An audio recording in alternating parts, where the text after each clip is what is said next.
And this was the picture that became the first album. It was an album called Out of Our Heads in America, in the UK, and December's Children in America, and I don't know what it was called.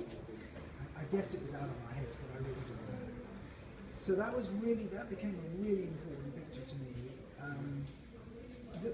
The first session was a really crucial session for me, because obviously I was quite nervous. I knew that I had to try and impress Andrew and the band, but I had to try and take pictures that were going to really work for them, and they loved this picture and put it on the cover. And I was thrilled.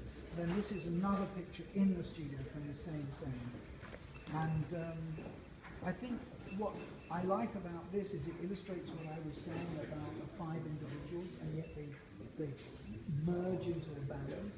They're definitely a band, and yet they're all dressed differently. The only real similarity are these crazy shoes that Brian's got and Nick's got. And I think that embodies the sort of very simple studio portrait that I was trying to do in those very early days. That was an easy thing to work with them at the time? It was easy. I mean, none of us really knew what we were doing. I wanted to try and get shapes, and I just told them where to stand. My lighting was very simple. You know, I tried to keep it simple and strong. I was influenced by a great American photographer, and I was trying to emulate them. I don't think I did a very good job, but it worked well for the band at the time. They were not so famous at the time. Did you see the potential in them? Well, I think for me, they're the only band that I've ever been a sort of fan of. And I was a fan of them before I met them, because I never really liked the Beatles. I quite liked the music, but I didn't like the image. You know, they were very clean cut.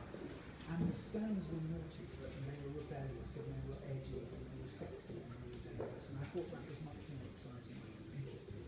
So I think I already was confident in their ability to be successful. But nobody could have imagined that they were going to last maybe 2 or 3 years, let alone 50. Nobody in their right mind thought, this band is going to be famous in 50 years' time. It's just impossible.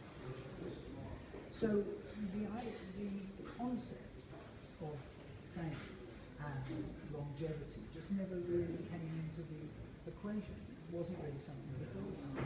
We all just went from session to session, from single to single, and hopefully you'd be allowed to make another album and I'd get the cover. Okay, perfect. It's good for me. Is there something you want to No, at all. If you're happy. We're good. Perfect. Thank you very much. Great.